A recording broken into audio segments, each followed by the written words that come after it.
प्रदेश में समूह ग की भर्तियों की धीमी रफ्तार शुरू हो चुकी है। प्रदेश में समूह ग की भर्तियों का अभियान चला रहे उत्तराखंड लोक सेवा आयोग ने 12 भर्तियों के अधियाचन वापस लौटा दिए हैं। इनमें आरक्षण रोस्टर से लेकर सेवा नियमावली तक की गड़बड़ियां शामिल हैं। तो ये जो 12 अधियाचन हैं उत्तराखंड लोक सेवा आयोग के पास दोबारा भेजे जाएंगे। जब ये सही होकर आएंगे तो इनमें थोड़ा टाइम लगने वाला है और आपको थोड़ा इंतजार करना पड़ेगा। इसमें आपकी कलर की भर्ती का भी अधियाचन शामिल है। राज्य लोक सेवा आयोग अभी तक पुलिस कांस्टेबल भर्ती, पटवारी, लेखपाल भर्ती, फॉरेस्ट गार्ड भर्ती और सहायक लेखाकार भर्ती के विज्ञापन जारी कर चुका है।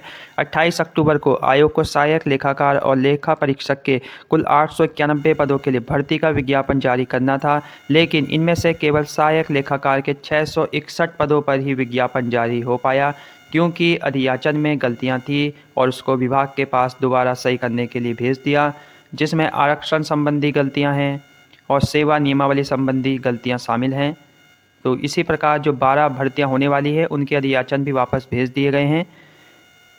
लेखा परीक्षक का विज्ञापन इसलिए जारी नहीं हो पाया क्योंकि इसके अधियाचन में खामियां होने की वजह से आयोग ने इसे वापस लौटा दिया। अब सही अधियाचन आने के बाद ही आयोग इसकी अलग से भर्ती निकालेगा। तो अब सही अधियाचन कब आएगा, सबसे बड़ा सवाल तो यही है। वहीं कनिष्ठ सहायक सहित 12 अधियाचन अधूरे हैं। कनिष्ठ सहायक सहित 12 अधियाचन अधूरे, तो सबसे बड़ा सवाल यही है कि जब 12 अधियाचन अधूरे थे तो इतनी जल्दबाजी क्या थी। अधियाचन यूकेपीएससी और यूके ट्रिपल एससी के पास भेजने के लिए अब वही होगा, दोबारा यूकेपीएससी अधियाचन विभागों के पास भेजेगा और विभाग उसको सही करेंगे और इन सब चीज़ों में बहुत टाइम लगता है।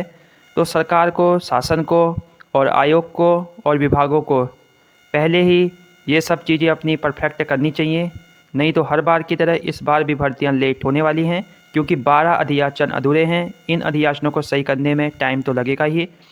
राज्य लोक सेवा आयोग ने 16 भर्तियों का कैलेंडर जारी किया हुआ है। इसमें तमाम ऐसी भर्तियां हैं जो विभिन्न विभागों में एक जैसे पदों के लिए हैं। आयोग ने लेखा परीक्षक के अलावा विभिन्न विभागों में कनिष्ठ सहायक भर्ती का अधियाचन भी लौटाया है। तो बहुत से लोगों को आस है कनिष्ठ सहायक भर्ती से, लेकिन इसका अधियाचन वापस हो चुका है। तो जल्द ही आपके सामने होगा इसका अधियाचन जब वापस आएगा।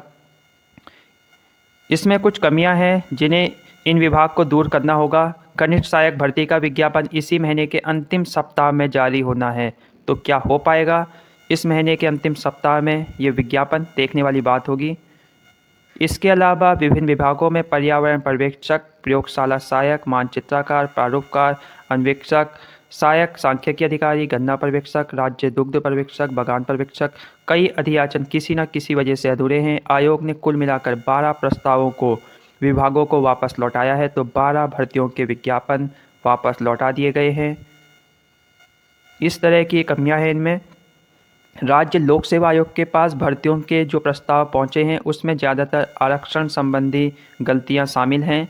कई ऐसे हैं जिनमें रिक्त पदों का आंकड़ा भी सही नहीं है। कुछ एक ऐसे हैं जिनकी सेवा नियमावली ही पद के हिसाब से अलग है।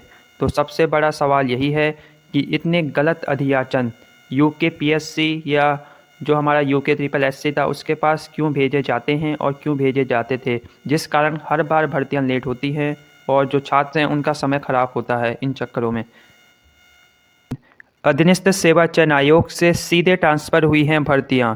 राज्य सरकार ने जब कैबिनेट की बैठक में समूह ग की भर्तियां उत्तराखंड अधीनस्थ सेवा चयन आयोग से राज्य लोक सेवा आयोग को ट्रांसफ़र करने का निर्णय लिया, तो इसके बाद सभी अधियाचन सीधे लोक सेवा आयोग को भेज दिए गए।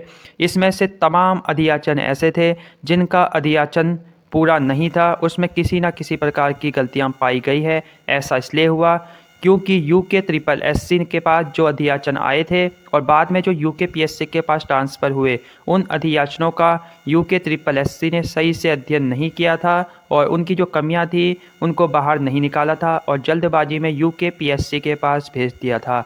और यूके पीएससी ने भी बिना अध्ययन किए हुए इनका विज्ञापन निकाल दिया और आज की डेट में पता लग रहा है कि ये अधियाचन ही अधूरे हैं, इसमें किसी न किसी प्रकार की गलतियाँ शामिल हैं।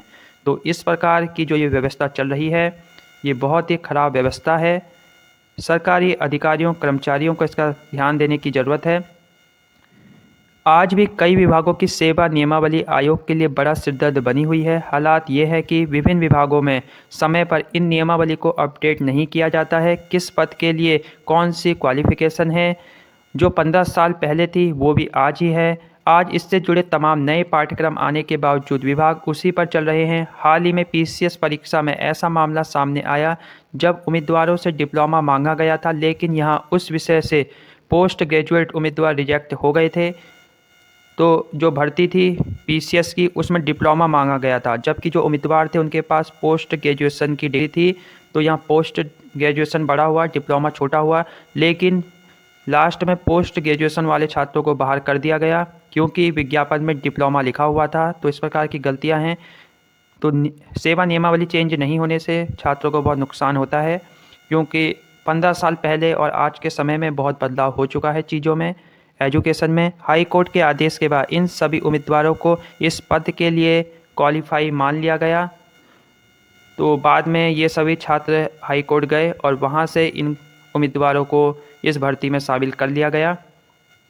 उम्मीदवार लगातार ये मांग भी कर रहे हैं कि विभाग नए पाठ्यक्रमों के हिसाब से अपनी सेवा नियमावली अपडेट करे। तो विभाग को अपनी सेवा नियमावली अपडेट करनी चाहिए, जिससे सबको फ़ायदा हो, जो वर्तमान में पाठ्यक्रम है उस हिसाब से। करीब 12 ऐसे अधियाचन हैं जो कि विभागों को वापस लौटाए गए हैं, जिनमें मामूली सी गलती है जिसको दूर किया जाना बहुत ज़रूरी है। कुछ ऐसे हैं जिनकी सेवा नियमावली अपडेट नहीं है। तय तारीख तक जिनके भी अधियाचन आएंगे उनकी समय से ही भर्ती की जाएगी। अब देखने वाली बात होगी उत्तराखंड लोक सेवा आयोग के पास कब तक पहुंच पाते हैं अधियाचन, और कब तक उत्तराखंड लोक सेवा आयोग नई भर्तियों के विज्ञापन जारी करेगा, जिसमें प्रमुख है आपकी क्लर्क भर्ती, जिसका बहुत से छात्र इंतजार कर रहे हैं। नमस्कार, बने रहिए चैनल के साथ। फॉरेस्ट गार्ड का फॉर्म समय से पहले भर लीजिए। नमस्कार।